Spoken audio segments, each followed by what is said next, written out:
Welcome to the beautiful live edge at the cont'd tiny home community. Hi, I'm Alexis. And I'm Christian, and we are Tiny House Expedition. And today we are taking a look at this 28-foot gooseneck tiny house. It's one of several Airbnbs at cont'd, so it's a great way to try out both the tiny home lifestyle and the tiny home community lifestyle. Be sure to stick around to the end for our ideas on how to make this even better for full-time living. One thing I think every tiny house should have is a deck, and this one does. It's about 25 by 25 square. So the great thing about a deck is it doubles your living space, especially with having a sunshade over the top. You can come out here any time of day. Well, let's give you a look on the inside. Come on.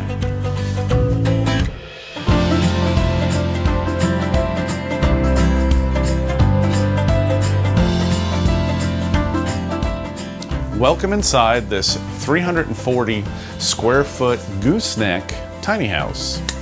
It's got 2 bedrooms. One is a traditional loft, and the other one is actually a standing height bedroom.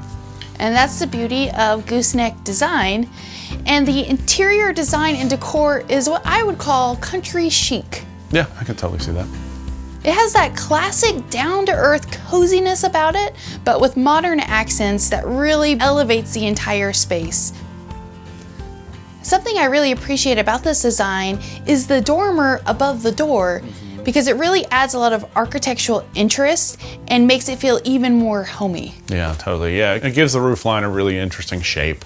Yeah, so it's not just a rectangle, and that's how you avoid it just feeling like a box. So just over here is the entryway, and the Airbnb hosts really got this right because it has all the things that we think an entryway should need, and that's the place to put your keys, when you come in and take your shoes off, a place to put those, and a couple of hooks to put your jackets. So it is a really thought out space, even though it's, you know, small. A tiny space, but a mighty space, and that's what tiny homes are all about. And the bedroom back here isn't that tiny. Let me give you a tour. So welcome to the bedroom. One thing I want to point out is that dormer I was just bragging about. While it looks really cool, it would have been best if it stopped just a little bit sooner. That way you wouldn't have to worry about hitting your head at all. As it is, you can easily avoid it, but you need to keep your wits about you. So in here we have this wonderfully high ceiling, and you can walk around 2 sides of the bed. So that means it's easier to make the bed than your traditional tiny house loft. This is actually a double bed. You could fit a queen bed in here, but you wouldn't have room for this great little side table, which is really nice to have at night if you're reading and you have a cup of water. So I'm in favor of the double bed choice.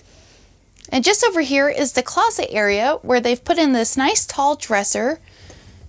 And if you have hanging clothes, they've supplied hangers where you can use these fold down hanger holders, that's what they're called, so that you can hang up your clothes, maybe what you're going to wear for the next day, like to lay out your outfit, or to store clothes.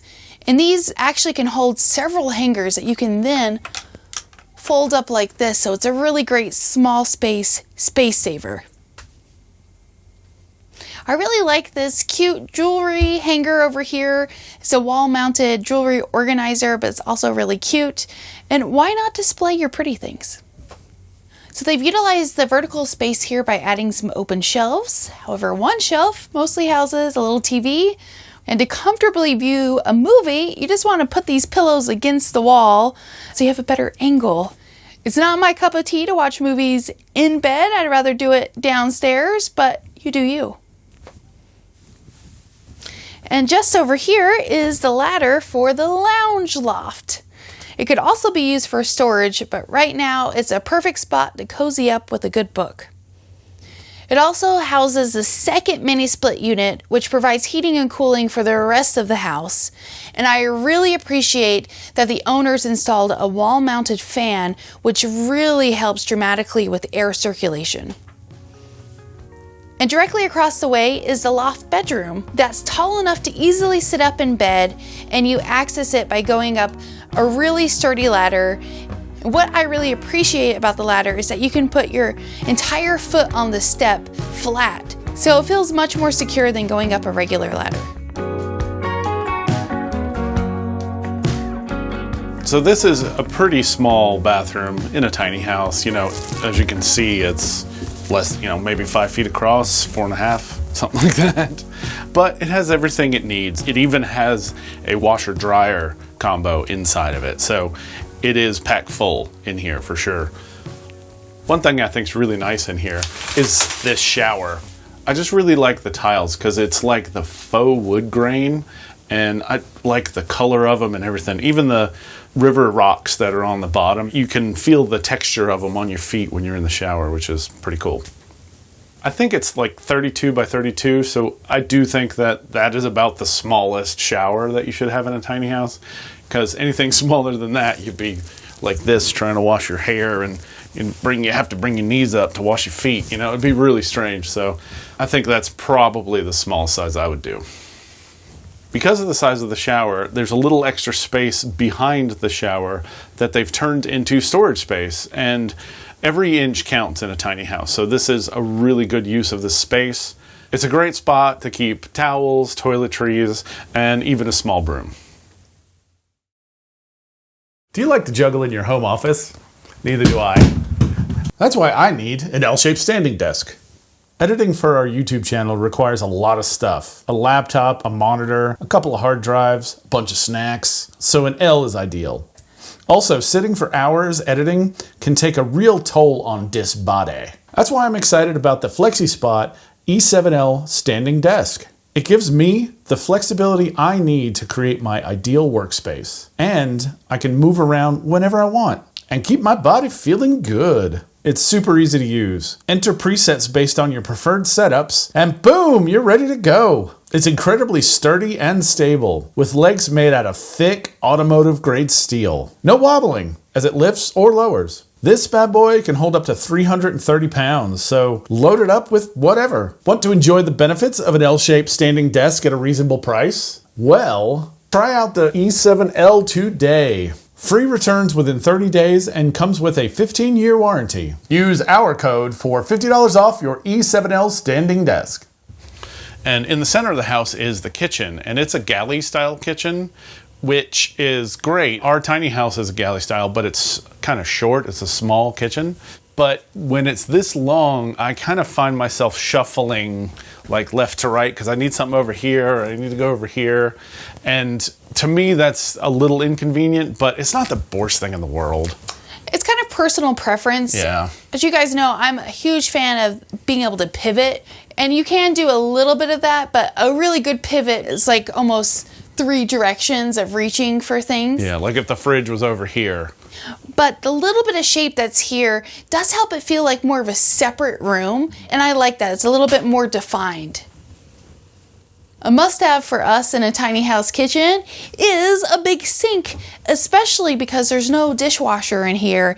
And this baby is definitely deep enough to hold a couple pots and pans, and that's the size it should be. Any smaller than this, too small. Too small. And they have an apartment-sized fridge, which is great, but the only thing that sucks about it is the doors are on the wrong way. So it doesn't open into the kitchen, it opens into the living room. But the Airbnb owners know this and looked into flipping the doors already, but apparently it's a model that you can't flip the doors. I've never heard of such thing, but you can't. I looked at it. So think about that. If you're purchasing a new refrigerator for your kitchen, make sure the door opens the right way. Yeah, and that's even more important in a small space, because if it opens the wrong way, that can actually interfere with other functions. Totally. And the last place to show you guys is the living room, and it's right here. Well, I really love this little living room. Yeah. It's adorable and cozy and also super functional, especially with this bar seating. You can sit here, enjoy a meal, work on your laptop, and enjoy the beautiful views of Coney Bell. And one of the things Alexis and I always talk about Airbnbs are the sofa. It's got to have a sofa, and it's got to be comfortable. And this one's great because it's got springs, so it's absolutely comfortable. and hard to find because Yeah, something that fits in, what is it? It is literally like 6'3" in that space. It's very small. But I think you could lie down and take a nap on that, could you not? I might be able to. Oh yeah, I could totally do that. But what makes it good for lounging for two people is that they included this really cute storage ottoman, which of course, great place to store things like blankets or games, but you can also put your feet up. Mm-hmm. And that is the epitome of comfort, am I right? And something else that most living rooms have are a television, and this one is mounted up here on the wall just underneath the steps to the loft. And it's not too high for viewing, and it also pulls out on a little arm so you can get it just a little bit closer to you.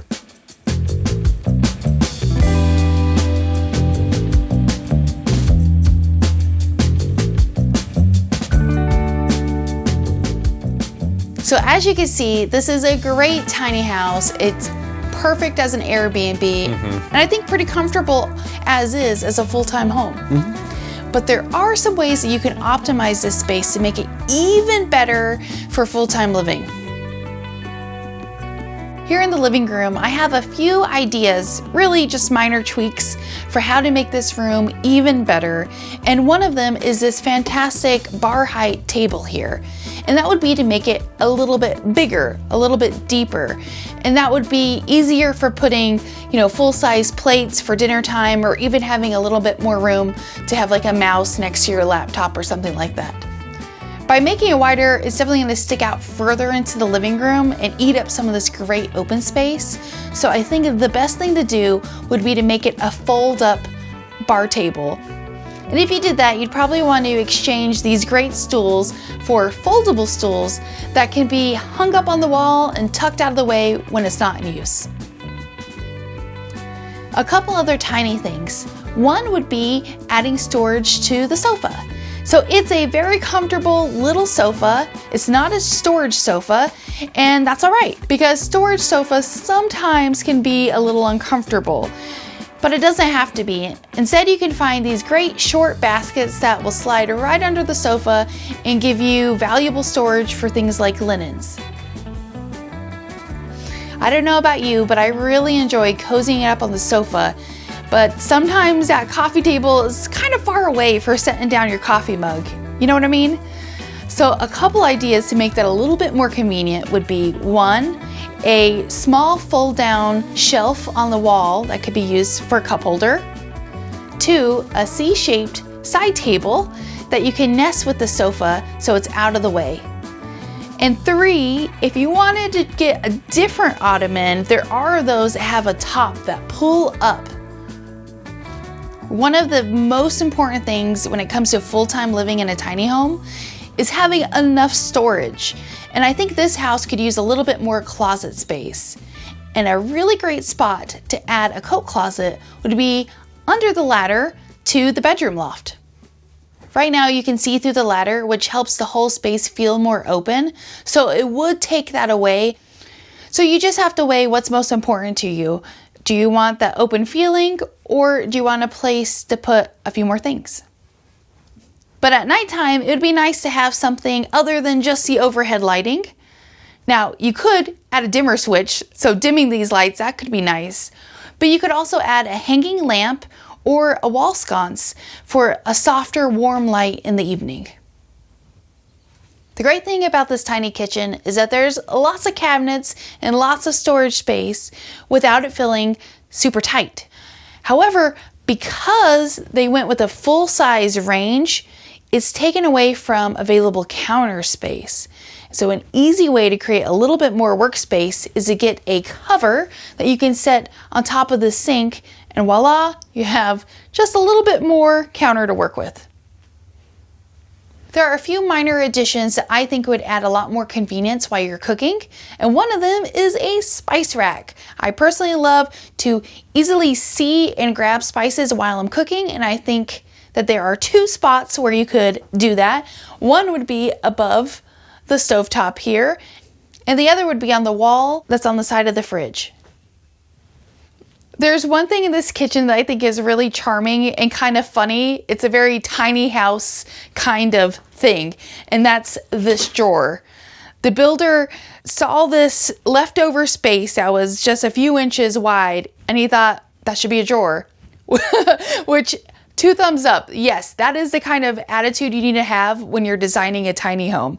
So this is great for storing, you know, junk drawer items like scissors. But another quirky thing that I would update are these cabinet doors over here. So you see these 2 small doors? They actually open up to access the same larger cabinet. But the issue is, if you're trying to pull out a big pot or put a big pot in, you have to get it through this tiny compartment. Why not just one big door? It's the little things that really count. One area that could be improved in here is the fridge cabinet. I love that it is lifted off the ground because that means you can have easier access into the fridge, you know, from standing height. However, there's a little bit of wasted space. So if you were to rebuild this cabinet, you could push the fridge to this side. And with that extra 1.5 inches that you would gain, it would make the perfect size for one of those handy dandy pull-out pantries. One thing I want to point out is the open space above these cabinets. It seems like prime storage space, right? Well, yes and no. It is available space. It'd be great for a couple plants, maybe some pretty mixing bowls, but you need to be careful not to put too much weight up there because these are wall-mounted cabinets and they're only as strong as whatever's holding it up. So if you overdo it, it could make the whole thing unstable. Here in the entryway is already set up very functionally, but for 2 people living in this tiny home, you might have several pairs of shoes, maybe even a dozen. So more shoe storage is always a good idea, and that's one thing that can be nice to tuck away to be less visible, and that's why I think this is a great opportunity to add in a shoe cabinet here. You might have seen those IKEA trones that have the tilt out compartments where you can slide your shoes in. Those are in a few different tiny houses. There's also all kinds of really adorable shoe cabinets out there now. But depending on the dimensions, you might also want to do something custom. You might have noticed this really cute window film here in the front door. So this is an area where you might want a little bit of privacy, and instead of adding blinds or curtains, window film is a great decorative touch. This would also be great for a bathroom window. The last thing here I would say is add more hooks because you can never have too many. There are a few cute hooks right here, but why not a second tier of hooks to accommodate more jackets? So while having all your coats here does eat into the hallway space a little bit, I think there's still plenty of room to get by without any problems. But if you're someone who doesn't like the maybe cluttered look of all your jackets here, that's where that coat closet idea I had behind the steps over here would be handy. So in the bathroom, there's definitely a few things you could do to improve it just for full-time living, you know, adding more storage. One big thing, Alexis loves this, is the medicine cabinet. So you could do all different kinds of medicine cabinets here. You could do one that's just the same size as this mirror, or a little bit taller. That would work, you know, you'd get the depth in here, or you could take down these shelves and do a big one. We like a really big one. If you don't want to do that, you could actually just add 1 or 2 more shelves here, make them a little bit deeper, and you get tons of storage that way. In the shower, something simple is, you know, it has a little place to put stuff built into the wall. Maybe one of those like pole caddies that goes in the corner that has a couple of shelves on it. That could be really useful in there. And then there's the space behind the shower. So here you could do a couple of different things, but I really like the idea of building it's almost like a pull-out pantry. So our friend Christo has one in his kitchen that's at least this tall that has his vacuum, his broom, and handfuls of other stuff. So that would be really awesome here, and it could just pull right out, and it would make it so you could get to the things in the very back. And if that was a little bit too much, you could build one just on the top, just so you could get all the items that you need to from far back. Out here in the hallway, we have these steps, and this is dying for more storage. So at the bottom here, you see there is one step that has some storage underneath it, but that whole thing has to slide all the way out to access it, which is a little bit of a pain. So maybe even rebuilding these steps so each one of them has a different depth of storage in it. That's just a drawer. A drawer is always easy to do. That pulls out, that has all of the things that you might need in it. So there's several things you can do in the bedroom up here to optimize the space, and one of them is a closet in this space right here. So you know those closets that have like rods and shelves that you can move around? That could totally be filled up right here, and you could even put a door here if you wanted. It would probably have to slide back and forth, but it could almost slide from here to go across and cover here, so you can have a little bit of privacy if you have someone else living with you. And if you don't want to spend a ton of money on like that closet system that could go in here, you could put a handful of shelves in here and then put stuff in baskets, so you would just have to slide it out and get the stuff out from the top. So that is definitely a budget-friendly option. A couple other things that I think are cool are that with this bed, this double bed, you could put some storage underneath it. So it's basically jacking the bed up, you know, a foot or two. You could purchase a bed frame that has storage in it already, or you could make it and create storage, or even have it on hydraulics. So it comes up and then the hole underneath you can access. Another good way to use this room as flex space is to get a Murphy bed. Now, it would be one of those Murphy beds that goes up on its side as opposed to up on its end. It could work in this room as long as it can fit underneath this mini split. But you can buy Murphy beds that have a desk attached to the bottom of it. So when it folds up, the desk folds out, and you can have that space to use as a working desk. And then you have this whole space to use for other things like exercising. And the last space is this little side loft. So you could use that in a couple of different ways, but a really efficient way is to create more storage.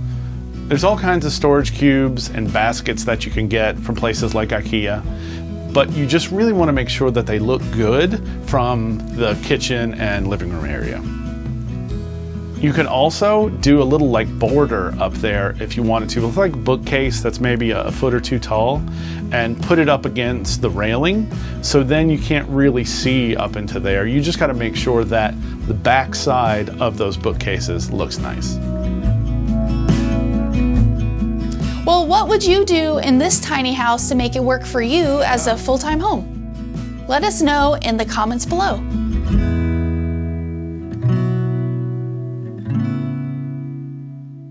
Thank you for watching our video and for stopping by Tiny House Expedition. I'm Alexis. And I'm Christian. Don't forget to like, comment, and subscribe. And for more tiny home tours and stories, click the videos below. And join us on Instagram for bonus content, including face-to-face conversations with us.